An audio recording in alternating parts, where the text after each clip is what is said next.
Assalamualaikum warahmatullahi wabarakatuh. Mahasiswa, mahasiswiku yang saya hormati, Amandemen Solas 74 berlaku mulai 1 Januari 2024. Adapun perubahannya meliputi 1. Mengganti referensi ke Inmarsat dengan Recognized Mobile Satellite Service RMSS. 2. Mengakui layanan satelit bergerak maritim yang disediakan oleh Iridium Satellite LLC. 3. Memindahkan persyaratan telepon radio VHF dua arah SATS dan AIDSAT dari bab 3 ke bab 4. 4. Mengubah definisi wilayah laut dari jangkauan satelit geostasioner Inmarsat menjadi jangkauan RMSS. 5. Mengubah sistem utama instalasi radio yang dibutuhkan kapal yang berlayar di wilayah laut A3 menjadi MF dan RMSS. Mahasiswa, mahasiswiku yang saya hormati, yang saya cintai, perlu diketahui bahwa di dalam pelayaran terdapat wilayah laut, yaitu wilayah laut A1, wilayah laut A2, wilayah laut A3, dan wilayah laut A4. Silakan Anda bisa googling. Konvensi Solas 1974 telah diamandemen berkali-kali untuk memastikan standar keselamatan kapal tetap mutakhir. Amandemen yang diadopsi oleh Komite Keselamatan Maritim atau MSC tercantum dalam resolusi MSC. Tujuan utama Konvensi Solas adalah: pertama, menentukan standar minimum untuk peralatan, konstruksi, dan pengoperasian kapal. 2. Menjamin keselamatan kapal. Solas 74 adalah konvensi internasional tentang keselamatan jiwa di laut tahun 1974. Konvensi ini merupakan aturan pokok internasional yang mengatur keselamatan kapal dagang. Mahasiswa, mahasiswiku yang saya hormati, saya cintai, isi daripada Solas 74 adalah aturan mengenai survei, stabilitas, pembagian ruang kapal, permesinan, instalasi listrik, konstruksi kapal, peralatan pemadam kebakaran, peralatan keselamatan jiwa di laut. Diratifikasi di Indonesia tanggal 17 Desember 1980 dengan keputusan Presiden nomor 65 tahun 1980. Konvensi Solas 1974 Safety of Life at Sea telah diamandemen berkali-kali untuk menyesuaikan dengan perkembangan zaman.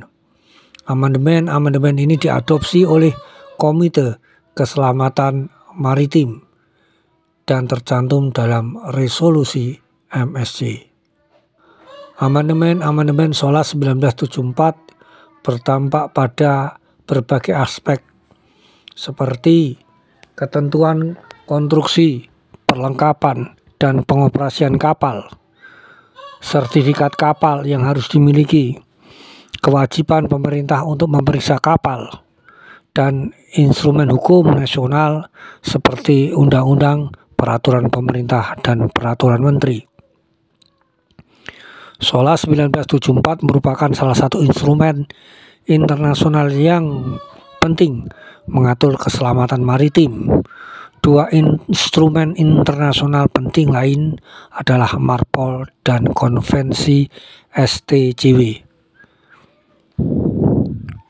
Implementasi untuk Indonesia adalah pemerintah Indonesia wajib melakukan Solas 1974 melalui instrumen-instrumen hukum.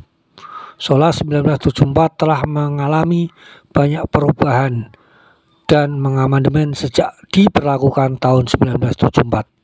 Salah satu amandemennya adalah SOLAS Protokol 1988, yang mana isinya adalah kapal berbendera Indonesia dengan daerah pelayaran internasional yang berukuran GT 500 atau lebih wajib memenuhi ketentuan SOLAS 1974 dan SOLAS Protokol 1988. Untuk memastikan bahwa kapal memenuhi persyaratan dalam konvensi SOLAS, dilakukan survei oleh inspektur dari pemerintah yang berwenang. HSE Maritim adalah divisi yang bertugas memastikan penerapan peraturan keselamatan, kesehatan, dan lingkungan di kapal. HSE merupakan singkatan dari Health, Safety, and Environment. Adapun tujuan dari HSE Maritim adalah mengurangi potensi bahaya saat bekerja, menjaga keamanan dan perlindungan dari berbagai risiko kecelakaan kerja, mencegah perbuatan dan kondisi yang mengakibatkan kecelakaan di lingkungan kerja. Tugas HSE Maritim: 1. Melakukan inspeksi keselamatan. 2. Melakukan analisis risiko. 3. Melakukan investigasi insiden. 4. Memberikan pemahaman yang berkelanjutan tentang arti pentingnya keselamatan dan kesehatan kerja kepada seluruh kru, karyawan, dan pihak-pihak yang terkait. 5. Bekerja sama dengan tim nasional, bekerja sama dengan tim operasional dan pihak eksternal.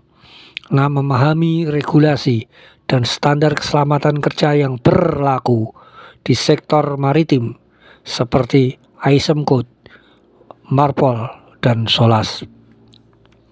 HSE Maritim merupakan bagian penting dalam perusahaan pelayaran. HSE Maritim juga berperan dalam pengawasan kegiatan kargo handling di pelabuhan, melindungi kesehatan dan keselamatan semua orang yang terlibat dalam aktivitas, meminimalkan dampak terhadap lingkungan, memberikan layanan yang luar biasa. HSE Maritim juga dapat diartikan sebagai sebutan lain untuk K3, kesehatan dan keselamatan kerja.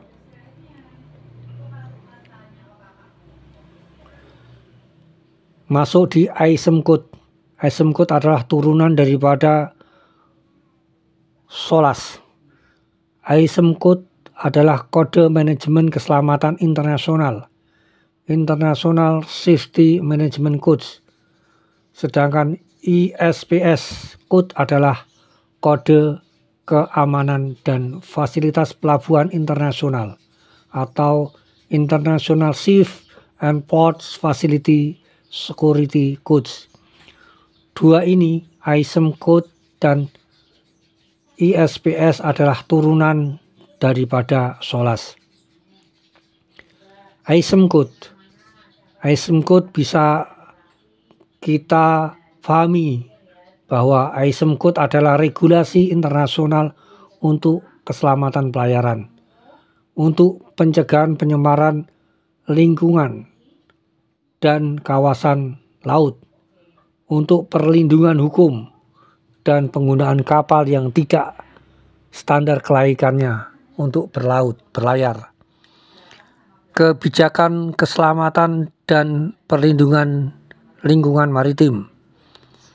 ISM Code juga merupakan tanggung jawab dan wewenang perusahaan.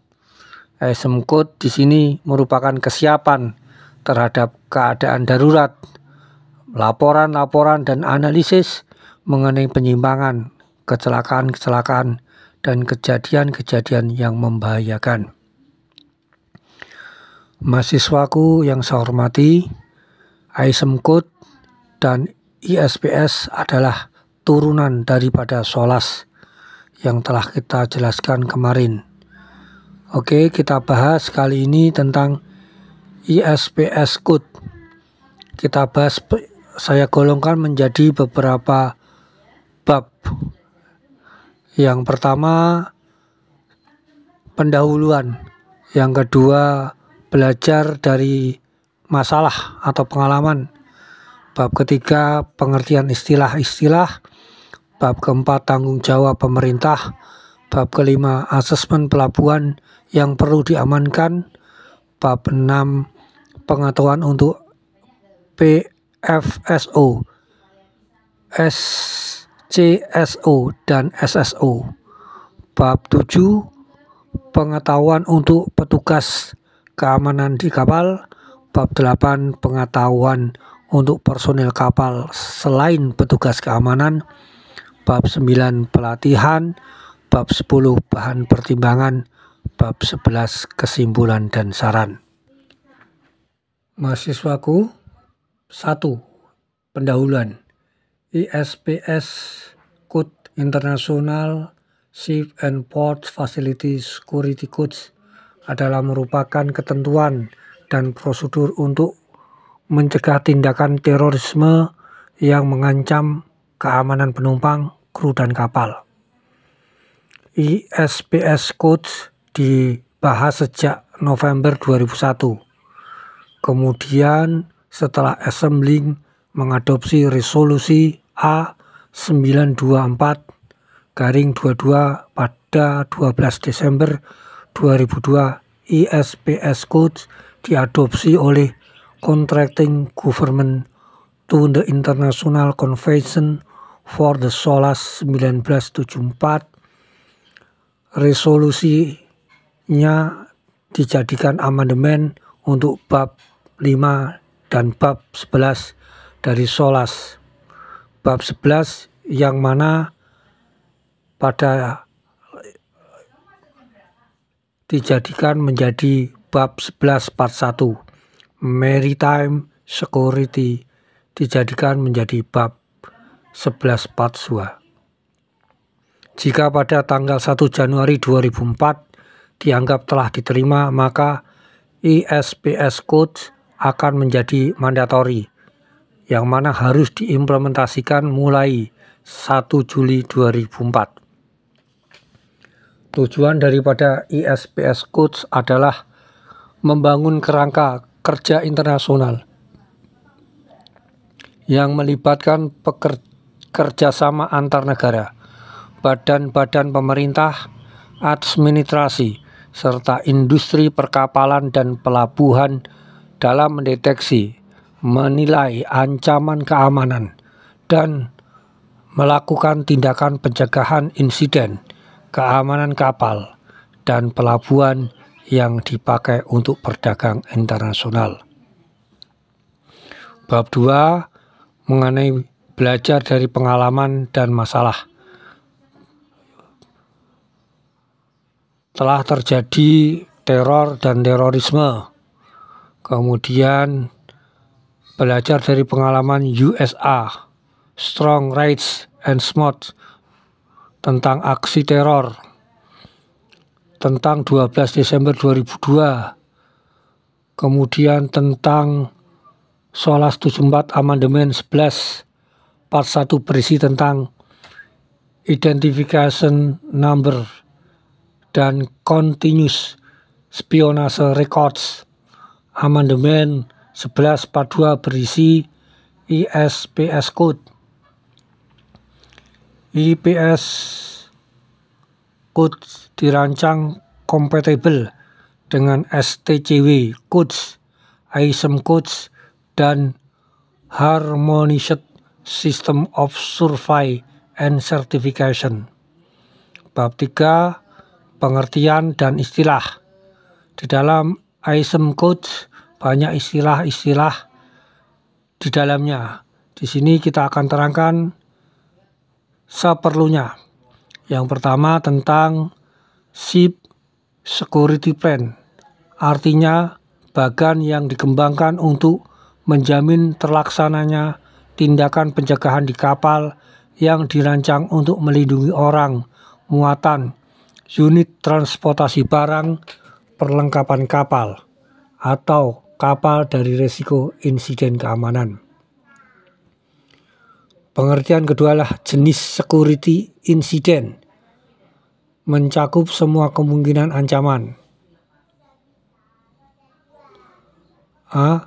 Terjadinya kerusakan atau perusakan terhadap fasilitas pelabuhan atau kapal dengan alat peledak, pembakaran, sabotase, dan vandalisme. B. Pembajakan kapal atau penyanderaan orang di kapal. C. Memalsukan atau menyusupkan sesuatu pada muatan, peralatan kapal yang esensial, atau sistem atau perlengkapan kapal. D.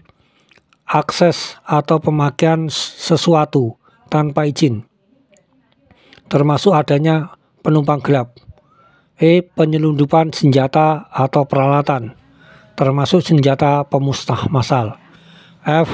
Pemakaian kapal untuk keperluan membawa sarana penyebab insiden keamanan. G. Menjadikan kapal sebagai senjata atau sebagai alat penyebab kerusakan. H. Memblokade pintu masuk pelabuhan atau perairan. I. Serangan nuklir, senjata biologi dan kimia, dan lain-lain. Port Facility Security Plan (PFSP) artinya adalah bagan yang dikembangkan untuk menjamin terlaksananya tindakan pencegahan yang dirancang untuk melindungi fasilitas, pelabuhan dan kapal, orang, barang, unit transport, barang, dan perlengkapan kapal di lingkungan pelabuhan dari risiko insiden keamanan. Ship Security Officer adalah seseorang di kapal yang bertanggung jawab kepada nakoda yang ditunjuk oleh perusahaan sebagai penanggung jawab keamanan di kapal, termasuk implementasi dan pemeliharaan ship security plan, serta kerjasama dengan company security officer dan port facility security officer. Company security officer (CSO) adalah seseorang yang ditunjuk oleh perusahaan untuk menjamin pelaksanaan asesmen keamanan di kapal. Bagan keamanan kapal diusulkan untuk mendapatkan pengesahan lalu diimplementasikan dan dijaga serta untuk menjalin kerjasama dengan Port Facility Security Officer dan SSO. Port Facility Security Officer (PFSO), orang yang diberi tugas sebagai penanggung jawab pembuatan, implementasi, revisi, dan pemeliharaan bagan keamanan fasilitas pelabuhan, serta untuk menjalin kerjasama dengan SSO dan CSO.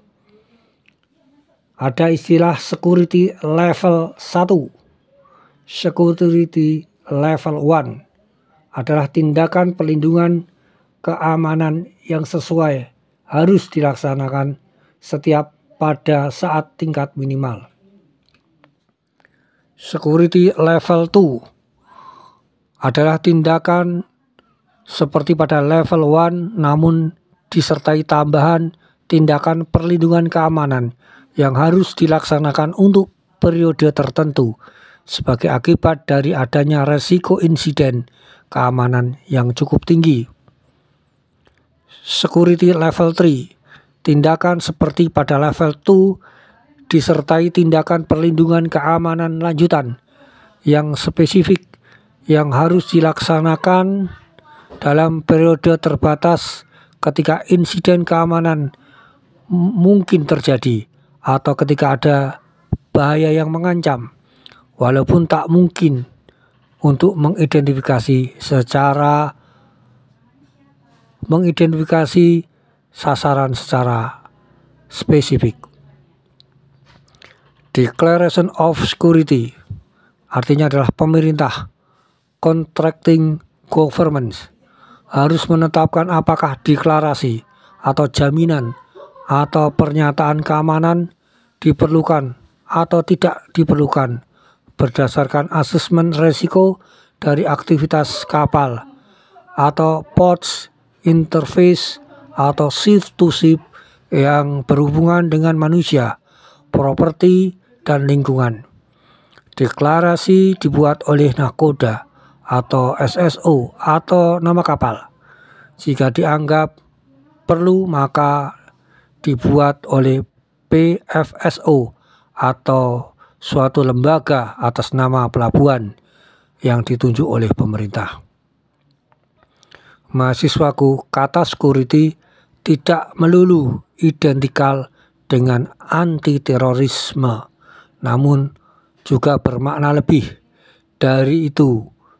Selain mencegah pembajakan kapal dan perusakan aset, juga mencakup pencegahan penanggulangan.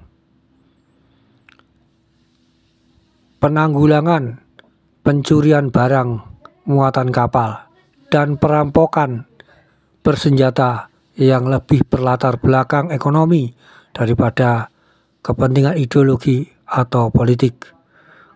Penyelundupan serta pemakaian zat kimia dan obat-obat terlarang termasuk zat-zat psikotropika, migran ilegal, dan penumpang gelap. Bab 4 adalah tanggung jawab pemerintah. Berikut ini adalah tanggung jawab pemerintah yang tak dapat didelegasikan kepada pihak lain.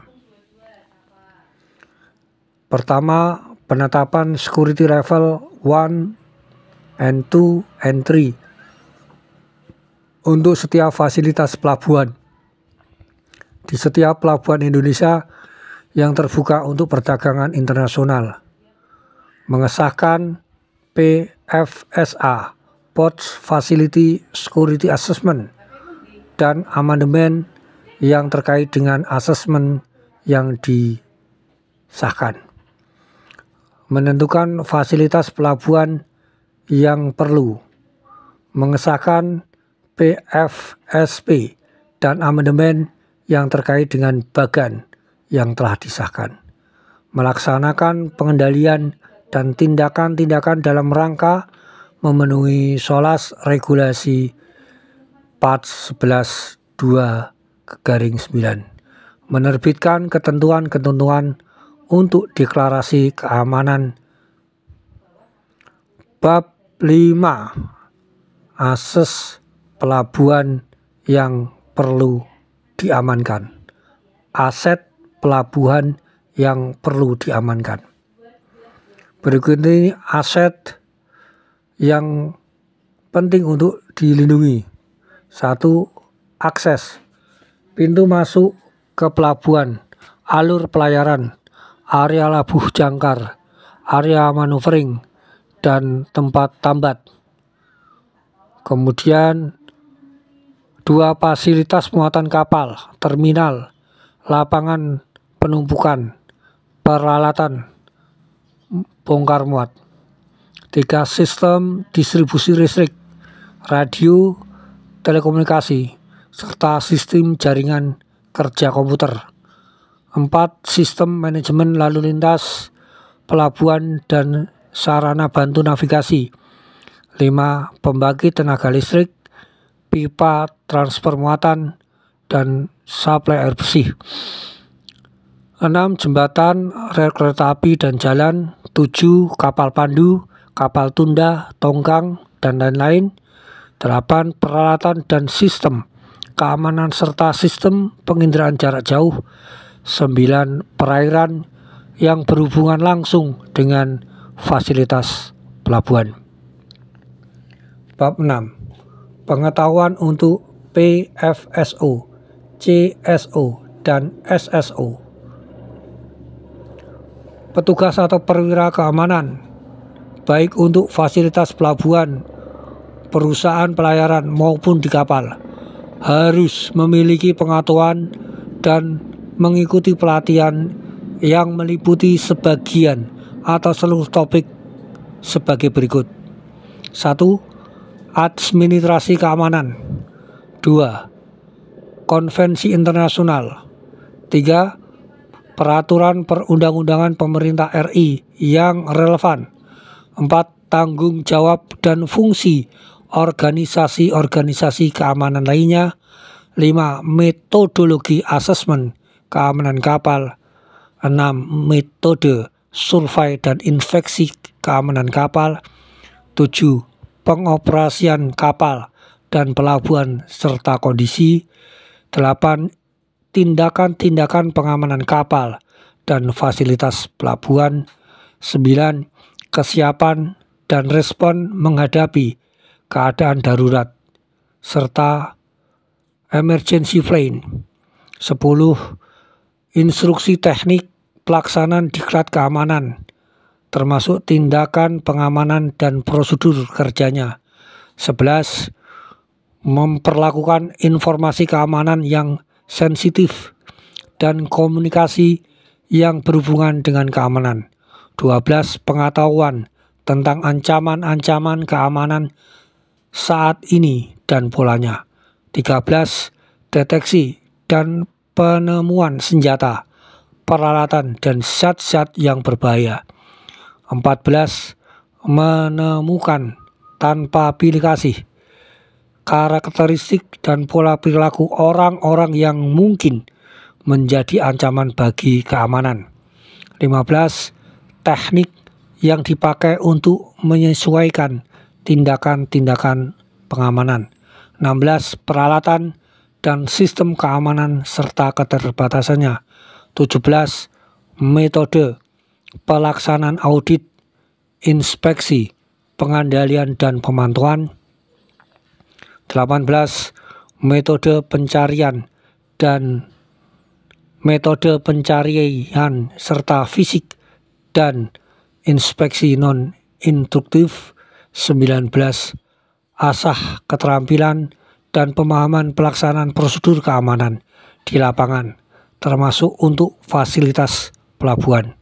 20. Penilaian terhadap pelaksanaan drill and exercise.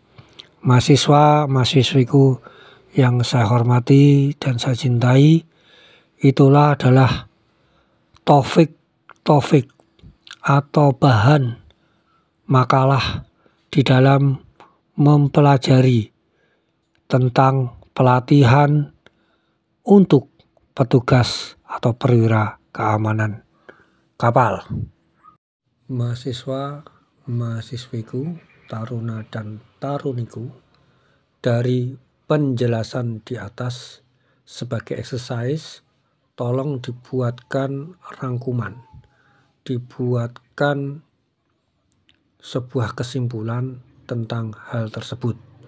Sebelum dan sesudahnya, saya ucapkan terima kasih atas perhatiannya. Semoga bermanfaat. Wassalamualaikum warahmatullahi wabarakatuh.